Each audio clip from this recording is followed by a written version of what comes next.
So because computers boil down to being in one of two states. Yeah.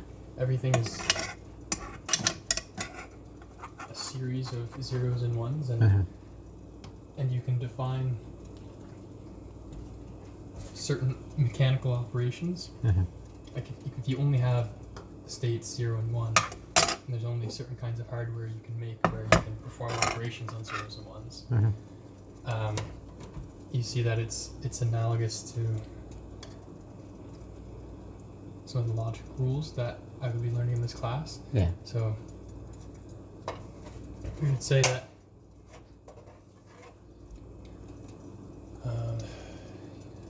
you can define these operations, they're called. So when I had given you the example of a valid argument, I said one of the premises was if it's raining, then the sidewalk is wet. So it's called a conditional statement. Yes. Meaning I have some A implies B. Yeah. So if A is true, then B is true. Yeah. If it's raining, then the sidewalk is wet. And notice I'm using the words true. Something's either true or false, like we said before. So how do you represent that on the computer? Well, you have zeros and ones. So you could say that you have two variables or two transistors or two whatevers. Yeah. Two little bits. Yeah. They can either be 0 or 1. Like 0 would be like false, 0 is and on, 1, or sorry, 0 is is off, 1 is on. And yeah, true or false, yes. True or false. Yeah. And so no, you have 4 different combinations you can make with those two bits. Yeah. You have the first one is off, the second one is off. Yes. The first one is off, the second one is on. Yes. The first one is on, the second one is off. Yeah. Or they're both on. Oh, yeah. And so what you can then do is you can talk about the different combinations of those. Yeah. And do they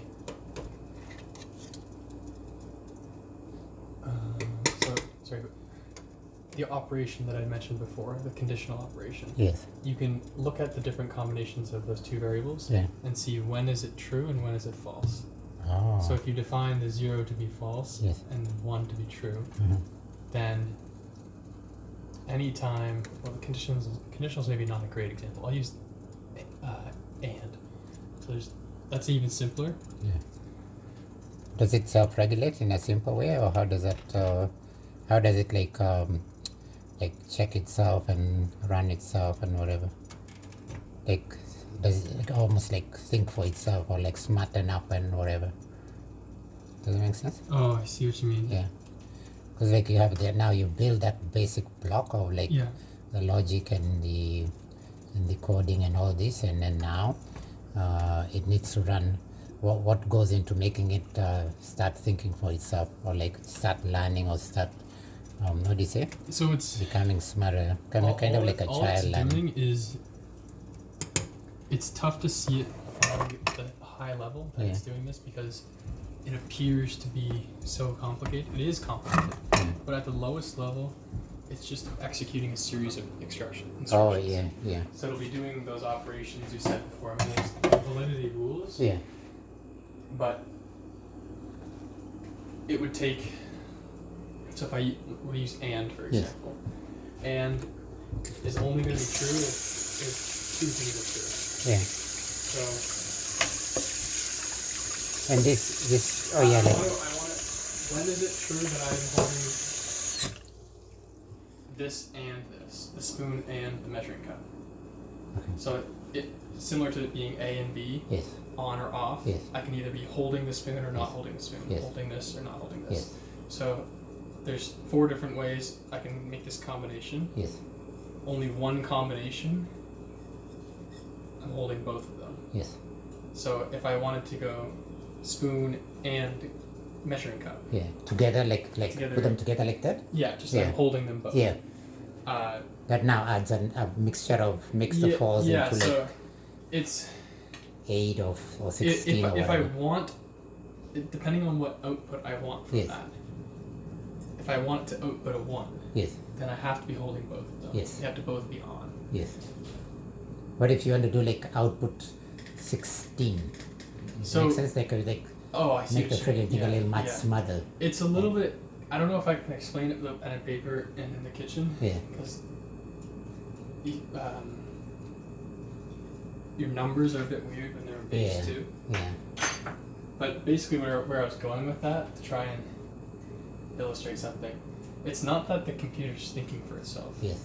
Instead, it would be like, let's say I have a program. Yes. The goal of the program is really, really simple. I want to check to see if I'm holding both the spoon and the cup. Yes. And you have one bit that represents whether or not I'm holding the spoon, and one bit that represents whether or not I'm holding the cup. Yes. So there's the 4 combinations of those bits. Yes. If I go spoon and cup, Yeah. if it is 1, Yes. then I know I'm holding both of them. Yes. That's the only time that logical expression will evaluate the true. True as holding in both of them. 1 and 1 equals 1. Yes. But 0 and 1, or 1 and 0, or 0 and 0 No.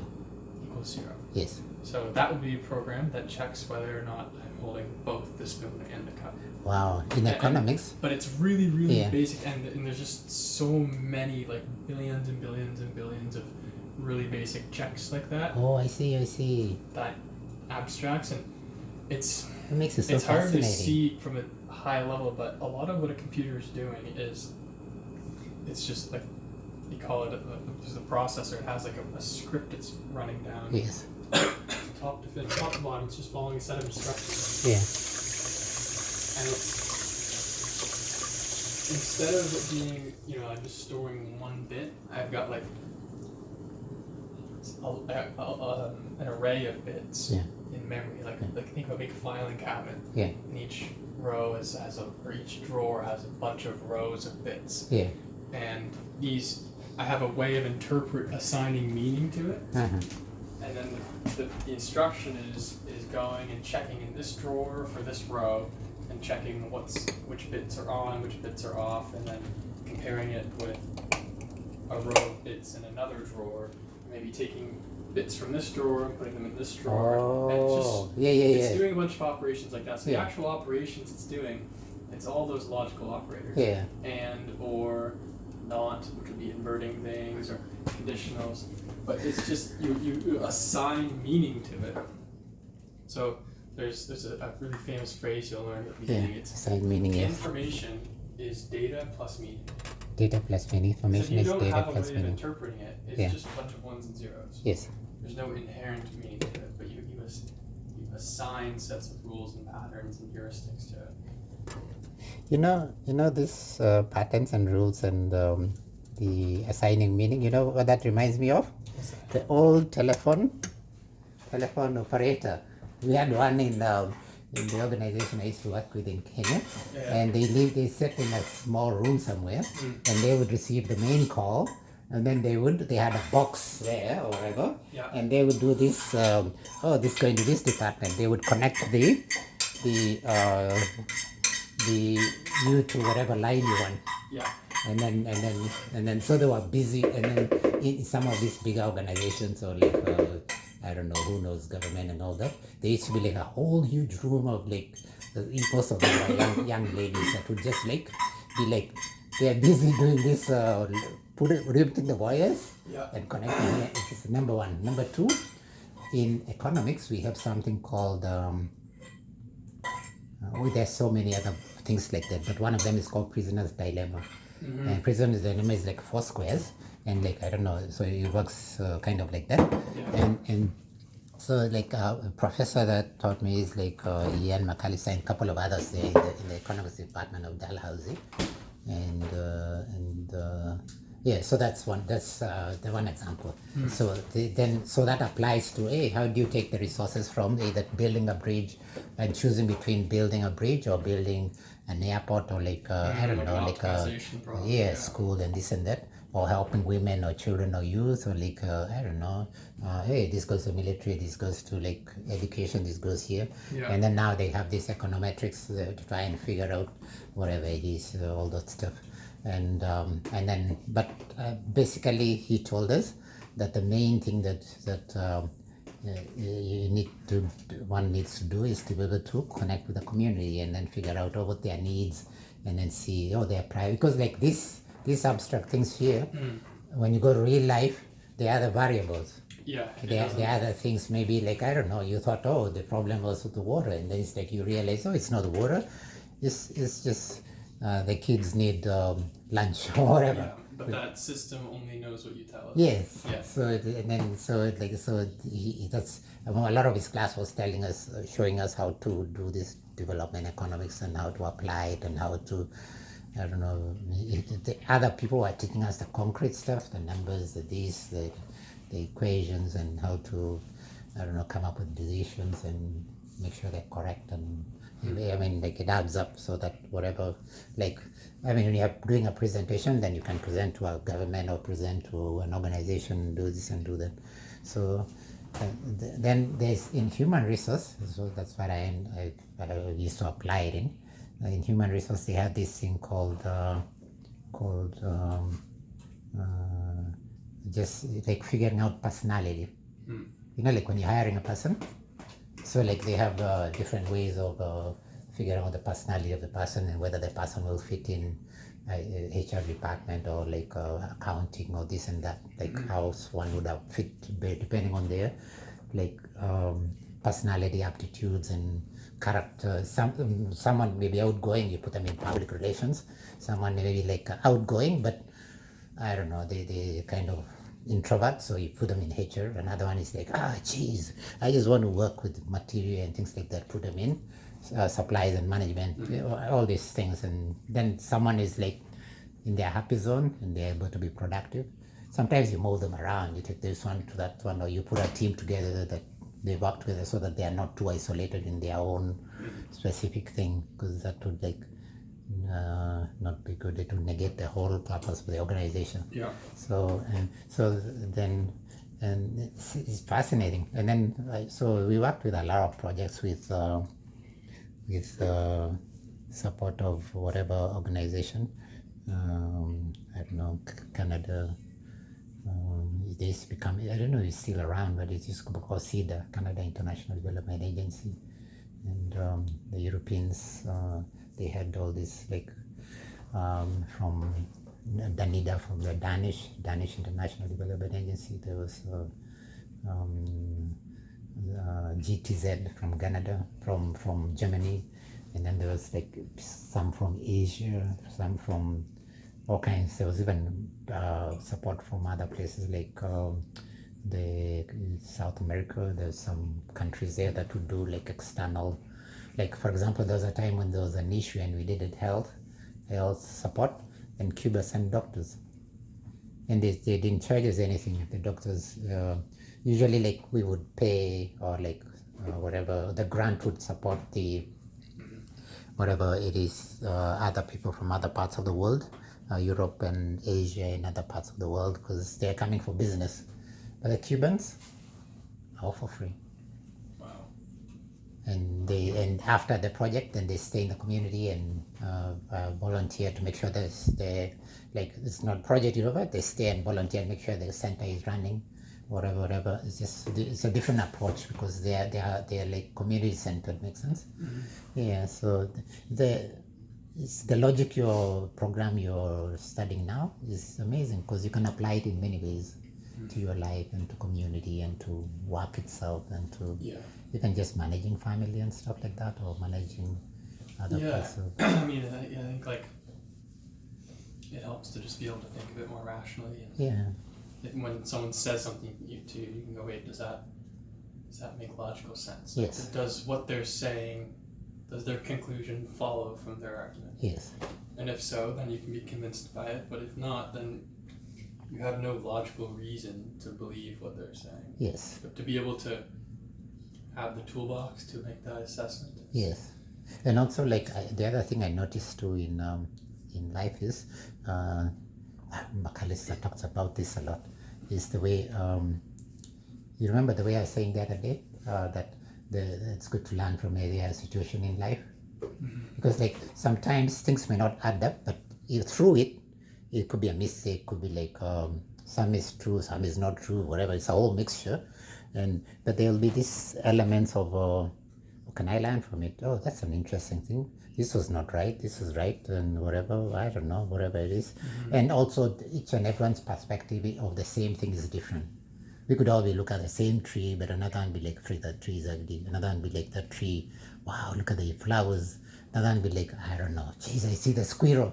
See, oh, I don't know, it's the same tree, but people are seeing different things depending on their own personality or upbringing or their own, who knows, whatever they gravitate to, their energy. And or even if it's different days, the same people will see different things or a combination of different things depending on what, I don't know, mood or whoever. Because like I could come back one day and I'm like, I'm upset and I just want to, I don't even want to see the tree, I just want to sit under the tree.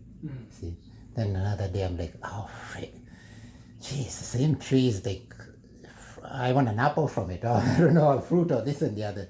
Yeah. And next day is like, I want an apple and I want to climb the tree and just like, I just have fun like a little kid or who knows. Yeah. It's just fascinating how life has so many options and so many possibilities and stuff. Try this green pizza, man. Huh?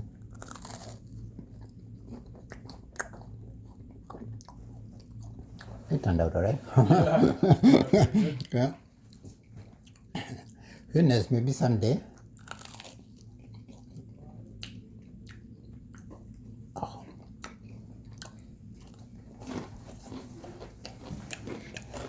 It's the Italian. The Italian would make a lot of pizza for us, remember? Pizza, yeah. And you're so talkative, you'll be like chatting everybody and all that. Yeah, a short stay and we moved on. Amazing, huh? Oh, he brought a lot of visitors here, Penelope and the other one, and Melissa, and your lady was here too and stuff. It's amazing how we used to eat together for a while there. That's really beautiful, you know. Each and everyone adds something to a group or whatever. So it's fascinating. They're new people now, so who knows what they will contribute towards this small little family and this house and whatever. It's interesting how all of us are from different parts of the world and different experiences and different this and the other. Yeah. I have a thing to ask for you because you're about to leave, eh? 5 things. Your chance, now or never. Now or never. See? Ask 5 questions. 1 question, why? 1 question, how? 1 question, what's the other one? When? 1 question, what if? Or the other question is, how comes?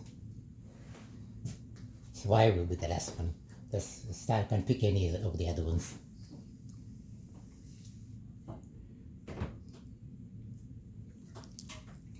What? What's the question? Like what? What am I doing here? Let's use a sample. I take myself to be the sample. Let's say this Simba from Kenya. Yeah. And in Halifax, Nova Scotia, province, Canada, North America. Any question? Why? How? What if? How comes? And what's the other one? When? Okay, that is 5 questions in philosophy or whatever. That it's the same as the building blocks of computing and whatever, ifs and whatever. Notice, think about it.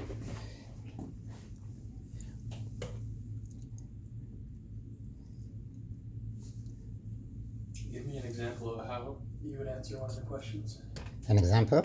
Yeah, just let's say, if you were me right now. For example, how? Yeah. It would be like simple question. How did you get to Canada? So simple question like that. Or how did you get here to Dalhousie? Yeah. Yes. Do I take that as number 1? How did you get here to this house? Yeah, for me, I think that's the first. Alright, let's start from there. See, yeah. How I got here was I was looking for a place to move to improve my life. I was living in the previous place for about 6-7 years, and so eventually I got 2 places. Both were Chinese landlords. Chinese Canadian Nova Scotian landlords in Halifax, and then so this one was in a basement and had 1 window, and it was like so close to the ground. And then this one was a much better alternative. So chose this one, and this one also. Like there, it was it was a big building. It was a basement, and there was not much interaction with the others. Here, there is more interaction with the other people. So it feels like more of a community or family space. So, and the landlord here is more, what do you say,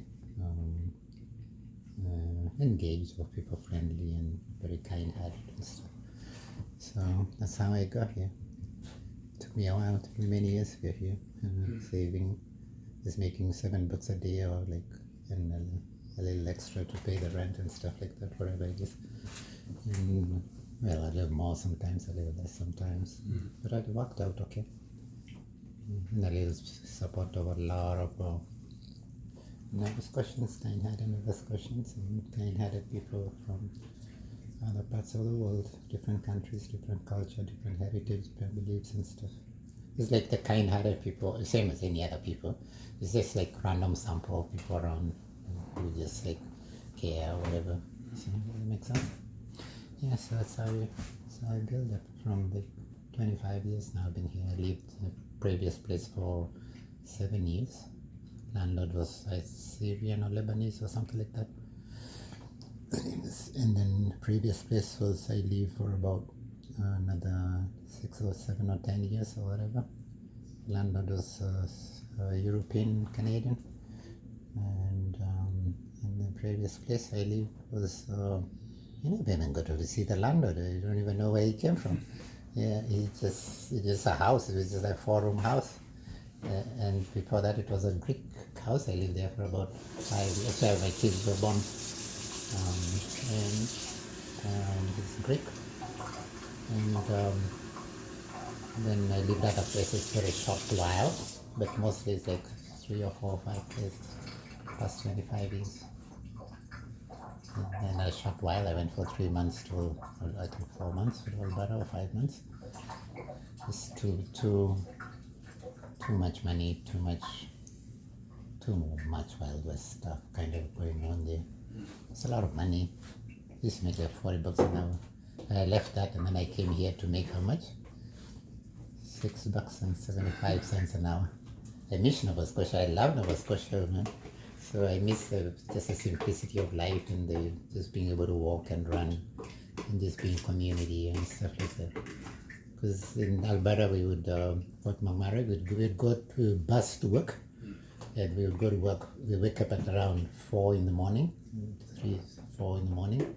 We take 2-3 hours to work, take another 2-3 hours back, and then work there for maybe whatever shift, whether it's 8 hours or 10 hours or 12 hours, depending on the shift. So it was just like a cycle of work, sleep. Then the days off, you're so tired. So after 2-3 months, I'm like, oh, free. I needed a break, so I asked for an opportunity to take a break and visit. My kids were very young then, 1 or 2. And so I said, can I go visit them? And they said, oh, you're on about some kind of contract or something. See, because it wasn't essential. They don't consider it essential because like it's administrative work. It was running a an information center. Is managing an information center. There were a couple of them in the organization there. Anyways, like this Saint-Rude and whatever, all these other big oil. They're like cities, man. One is the size of Halifax and a half. They're huge, and you just see the lights and all the whatever, and it's just amazing, man. Anyway, so and the ponds, and one time when I was around there, the ducks came from the north or whatever they were heading to for whatever. And then traditionally, they would land in these water spots. So they knew where the water spots were because there's a Fort McMurray River there and whatever. So they came, and that year, there was a lot of sludge and a lot of, I don't know how come, there was a lot of oil that was like dumped into whatever water reservoir there was.